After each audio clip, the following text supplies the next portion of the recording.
हमारे एक मेंबर पूछते हैं कि ये लिपिड प्रोफाइल हार्ट के लिए टेस्ट ठीक होता है क्या। तो अभी मैं पहले आपको बताऊं कि बेसिकली ये लिपिड प्रोफाइल हमें क्या बताता है। तो let me tell you, lipid profile directly heart का टेस्ट नहीं है। लिपिड प्रोफाइल हमें हमारे ब्लड में कोलेस्ट्रॉल के लेवल को बताता है। और जैसा कि आप सब जानते हैं कि कोलेस्ट्रॉल जब हार्ट की नस में डिपॉजिट होता है तो उससे हार्ट की नस में ब्लॉकेजेस बनते हैं।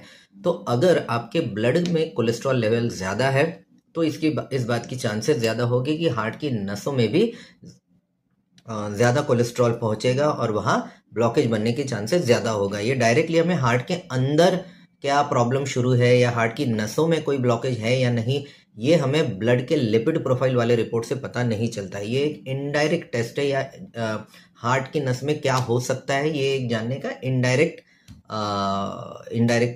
टेस्ट है। दूसरा, ये एक रिस्क फैक्टर भी है हार्ट की नस में ब्लॉकेजेस होने का, यानी कि जिनका कोलेस्ट्रॉल लेवल हाई होता है ब्लड का, उनको हार्ट की नस में ब्लॉक होने का चांस ज़्यादा होता है। इसमें डायरेक्टली हमें हार्ट की हेल्थ के बारे में पता नहीं चलता है।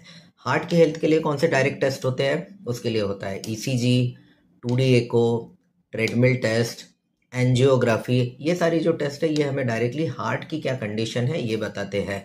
कोलेस्ट्रॉल का टेस्ट या लिपिड प्रोफाइल डायरेक्टली हार्ट का टेस्ट नहीं है। लेकिन हाँ, हार्ट की नस में ब्लॉक होने का खतरा कितना है और ओवरऑल हार्ट अटैक का क्या रिस्क है, ये डेफिनेटली हमें एक अंदाज लग सकता है लिपिड प्रोफाइल से, क्योंकि जिनके ब्लड में कोलेस्ट्रॉल ज़्यादा है उनका हार्ट के नस में भी वो कोलेस्ट्रॉल बैठ के उससे ब्लॉकेज बनने का रिस्क बढ़ जाता है। तो याद रखिए, कोलेस्ट्रॉल टेस्ट या लिपिड प्रोफाइल का टेस्ट हम इसलिए नहीं करते कि हार्ट का क्या कंडीशन है ये जानने के लिए, हम ये देखने के लिए करते हैं कि ब्लड में कोलेस्ट्रॉल का क्या लेवल है। और इसीलिए जब भी ये टेस्ट किया जाता है तो बेसिकली हम ये रिस्क को असेस करते हैं कि हार्ट अटैक का क्या रिस्क हो सकता है।